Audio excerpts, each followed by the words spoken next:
ರಾಜ್ಯದಲ್ಲಿ ಕೊರೋನಾ ಕೇಸ್ಗಳು ಹೆಚ್ಚಳ ಆಗ್ತಾ ಇರೋ ಹಿನ್ನೆಲೆಯಲ್ಲಿ ಶಾಲೆಗಳಲ್ಲೂ ಕೂಡ ರೂಲ್ಸ್ಗಳನ್ನ ಫ್ರೇಮ್ ಮಾಡ್ತಾರಾ ಅನ್ನೋ ಪ್ರಶ್ನೆ ಮೂಡ್ತಾ ಇದೆ.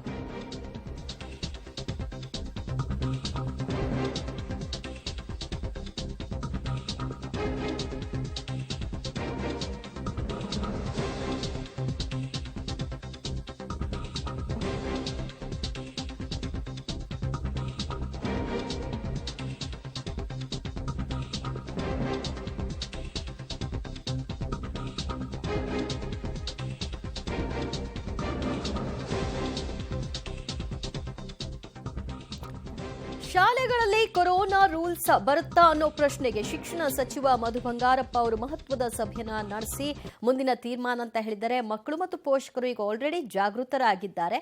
ಸಲಹಾ ಸಮಿತಿ ಆರೋಗ್ಯ ಇಲಾಖೆ ಯಾವ ರೀತಿಯಾದಂತಹ ಸಲಹೆಯನ್ನ ಕೊಡುತ್ತೆ, ಅದರ ಆಧಾರದ ಮೇಲೆ ಮುಂದಿನ ತೀರ್ಮಾನಗಳನ್ನ ತೆಗೆದುಕೊಳ್ತೀವಿ ಅನ್ನುವಂತಹ ಒಂದು ಮಾತನ್ನ ಹೇಳಿದ್ದಾರೆ. ಶಾಲೆಗಳಲ್ಲಿ ಮಾಸ್ಕ್ನ ಕಡ್ಡಾಯಗೊಳಿಸಬೇಕಾ, ಸ್ಯಾನಿಟೈಸರ್ ಬೇಕಾ ಇತ್ಯಾದಿ ವಿಚಾರಗಳು ಮತ್ತು ಡಿಸ್ಟೆನ್ಸ್ ಮೇಂಟೈನ್ ಮಾಡಬೇಕಾ, ಈ ಪ್ರಶ್ನೆ ಈಗ ಮೂಡ್ತಾ ಇದ್ದು ಇದೆಲ್ಲದಕ್ಕೂ ಕೂಡ ಸದ್ಯದಲ್ಲೇ ಉತ್ತರ ಕೊಡ್ಲಿಕ್ಕಾಗಲ್ಲ.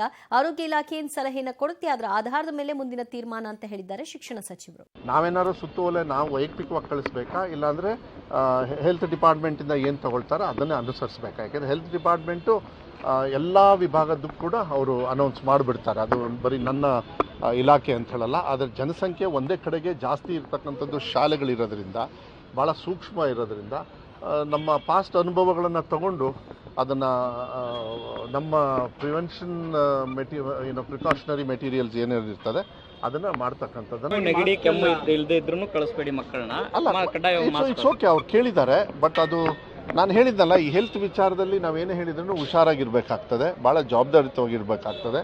ಅದಕ್ಕೆ ಅದನ್ನೆಲ್ಲ ನೋಡ್ಕೊಂಡು ಮಾಡ್ಬೇಕು. ಅವ್ರವ್ರ ಅಸೋಸಿಯೇಷನ್ ನಂಗೆ ಗೊತ್ತಿಲ್ಲ, ಈಗ ನೋಡೋಣ.